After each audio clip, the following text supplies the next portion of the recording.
बिस्मिल्लाहिर्रहमानिर्रहीम अस्सलाम वालेकुम। आज का हमारा टॉपिक है management of the nausea and vomiting of the pregnancy and the hyperemesis ग्रेविडारम।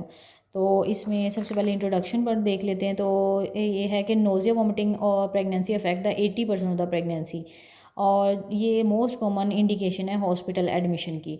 हाइपरेमेसिस gravidarum is a severe form of the nausea vomiting, और इसकी इंसिडेंस है 0.3 से लेकर 3.6% तक, और इसकी रिकरेंस जो है ना 15.2% तक। चले अब इसका मेन टॉपिक देख लेते हैं।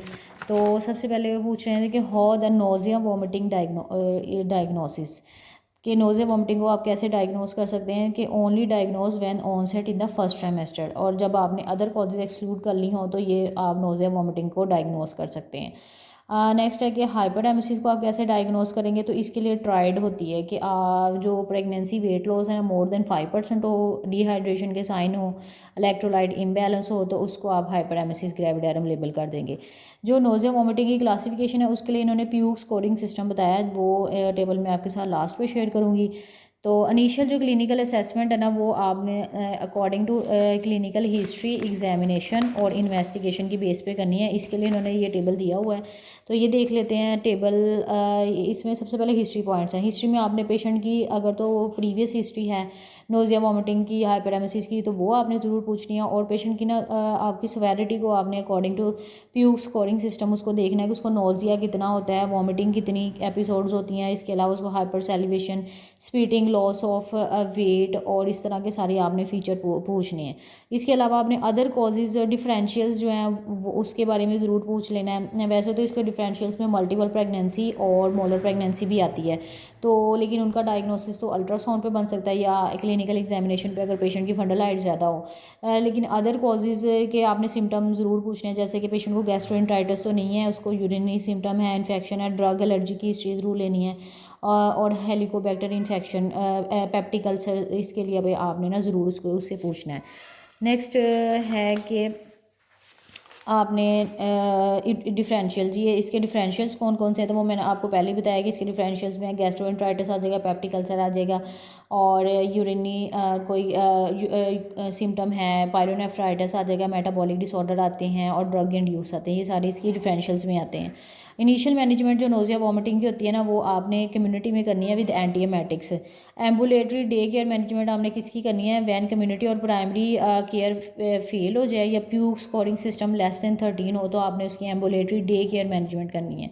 नेक्स्ट है कि इन पेशेंट मैनेजमेंट आपने किसकी करनी है। तो अगर नोज़िया वॉमिटिंग जो है वो कंटिन्यूस है और inability to take oral antiemetic, या पेशेंट का कीटोन यूरिया आ रहा है, या वेट लॉस हो रहा है, और या उसको सस्पेक्टेड को या कंफर्म को मॉर्बिडिटी है, तो उसको आपने इन पेशेंट के तौर पे मैनेज करना है। नेक्स्ट है कि थेरेप्यूटिक ऑप्शन क्या क्या हैं। तो इसके लिए हमारे पास फार्माकोलॉजिकल एजेंट्स हैं। इसमें सबसे पहले एंटीमेटिक आ जाते हैं। First line anti histamine, H1 blocker है, H1 रिसेप्टर ब्लॉकर है, और फिनोथाइजीन है, ठीक है। और इसलिए आप अगर सिंगल ड्रग से कंट्रोल ना हो रहा तो कम्बिनेशन ऑफ ड्रग्स भी दे सकते हैं। परसिस्टेंट और सीवियर अगर हाइपरडेमेसिस है ना, तो पेशेंट को आप पैरेंटल और रेक्टल रूट भी से भी दे सकते हैं मेडिसन। और अगर जो पेशेंट को आपने उसकी ना प्रीवियस ड्रग एलर्जी की हिस्ट्री ज़रूर लेनी है, क्योंकि जो है इसके साथ फिनोथाइजीन और मीटोक्लोप्रामाइड के साथ ना एक्स्ट्रा पैरामीटर सिम्टम्स आते हैं, ठीक है। मीटोक्लोप्रामाइड वो कह रहे हैं वैसे तो सेफ़ है, लेकिन इसके साथ एक्स्ट्रा पैरामीटर इफेक्ट्स आते हैं, इसलिए उसको सेकंड लाइन थेरेपी के तौर पे रखना है। ऑन डेंसिटोन भी सेफ है, लेकिन इसके बारे में डाटा हमारे पास कम है, इसको भी सेकंड लाइन के तौर पे यूज़ करना है। पायरिडॉक्सिन का कोई रिकमेंडेशन नहीं है। कॉर्टिकोस्टेरॉइड सीवियर केसेस में आपने उसके लिए रिजर्व रखने हैं, और डाइज़ेपैम की भी कोई रिकमेंडेशन नहीं है। हाइड्रेटिंग एजेंट जो है ना, वो आपने हमेशा नॉर्मल सिलाइन विद KCl के साथ आपने उसको हाइड्रेशन करनी है। साथ में उसके इलेक्ट्रोलाइट्स भी आपने मोनिटर करते रहना है। और डेक्सट्रोज इन्फ्यूजन अगर आपने देनी है, वैसे तो वो अप्रोप्रिएट नहीं है, अगर देनी है तो साथ में थायमिन की एडमिनिस्ट्रेशन ज़रूर करनी है। नेक्स्ट है कि कॉम्प्लीमेंट्री थेरेपी का क्या रोल है। तो जिंजर जो है ना, जिंजर जो mild to moderate nausea vomiting को इम्प्रूव करता है। एक्यू स्टिमुलेशन भी सेफ़ है प्रेगनेंसी में, लेकिन हाइप्नोसिस के बारे में कोई रिकमेंडेशन नहीं है। नेक्स्ट है कि monitoring of the differs effect आपने कैसे करनी है। तो वो आपने डेली बेसिस पे यूरिया इलेक्ट्रोलाइट्स करवाने हैं पेशेंट के। इसके अलावा उसको अगर गैस्ट्राइटिस, इसोफेजाइटिस या जर्ड वगैरह के सिम्टम आ रहे हैं तो H2 ब्लॉकर्स और PPIs देने हैं उसको। अगर आपने डेक्सट्रोज के साथ उसकी हाइड्रेशन प्रेपरेशन करनी है तो थायमीन ज़रूर देनी है, थ्रोम्बोप्रोफिलैक्सिस ज़रूर करनी है, और अनटिल के उसको ना ब्लीडिंग हो रही है तो फिर वो कॉन्ट्राइंडिकेटेड है। थ्रोम्बोप्रोफिलैक्सिस जब उसको डिस्चार्ज करना है तो डिसकंटिन्यू कर देनी है। और आयरन कंटेनिंग प्रेपरेशन भी आपने अवॉइड करनी है क्योंकि ये भी इसके सिम्टम को एग्जैजरबेट करते हैं।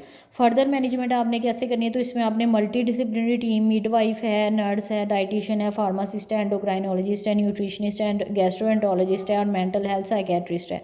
तो इनको ये मल्टी डिसिप्लिनरी टीम के मेंबर हैं। एंट्रल पैरेंटल रूट आप कब देनी है, जब when all medical therapy fail हो जाए तो आपने एंट्रल या पैरेंटल ट्रीटमेंट देना है, ठीक है। और टर्मिनेशन ऑफ द प्रेगनेंसी आपने कब करनी है, कि when all therapeutic measures have been tried before termination of the pregnancy आपने सारे मेजर्स करने हैं। नेक्स्ट है कि डिस्चार्ज और फॉलोअप आपने पेशेंट का कैसे करना है, तो आपने ये इंडिविजुअल बेसिस पे डिसाइड करना है। जिन पेशेंट को कॉन्टीन्यू सिम्टम है ना लेट सेकंड और थर्ड ट्राइमेस्टर, तो उनका आपने सीरियल ग्रोथ स्कैन करवाते रहना है। पोस्ट नेटल केयर आपने पेशेंट को बताना है कि इसकी रिकरेंस जो है ना वो 15.2 से लेकर 81% तक है। और इसमें आपने पेशेंट को लाइफस्टाइल, डाइटरी मॉडिफिकेशन और एंटीएमेटिक्स के बारे में बता देना है। और क्वालिटी ऑफ द लाइफ को पेशेंट को ज़रूर असेस करना है। इसके लिए आपने women health mental health status को ज़रूर देखना है और पोस्ट नेटली उसको साइकेट्रिस्ट के पास रेफ़र करना है अगर ज़रूरी है तो। साइको सोशल सपोर्ट देनी है और उसके फिजिकल सिम्टम, साइकोलॉजिकल सिम्टम्स को ज़रूर देखना है। और इसके अलावा बेड रेस्ट भी आपने उसको एडवाइस करनी है क्योंकि ये उसके सिम्टम्स को जो है ना वो कम करता है। अच्छा, ये प्यूक स्कोरिंग सिस्टम का टेबल है जिसमें उन्होंने बताया कि अगर तो 24 है तो नॉर्मल है, माइल्ड केसेस में 6 होता है, और 7 to 12 का मतलब है कि मॉडरेट है उसको, और सीवियर का मतलब है कि 13 से लेके 15 तक उसका स्कोर है, ठीक है। आपने पूछना क्या क्या इसमें, आपने पेशेंट से पूछना है कि लास्ट 24 आवर के अंदर how long she have nauseated और सिक टू योर सेमेस्टर। नोजिया के बारे में पूछना है, नॉट एट ऑल है, 1 है, 1 आवर और लेस में है तो 2 है, 2 और 3 आवर्स में है तो 3 है, 4 to 6 आवर में तो 4 है, और मोर देन 6 आवर है तो 5 स्कोर है। और लास्ट 24 आवर में आपने वॉमिटिंग के बारे में पूछना है कि 7 और मोर है तो उसका 5 स्कोर है, 5 to 6 है तो 4 है, इसी तरह 3 to 1 है, ये according to number of vomits है, ठीक है।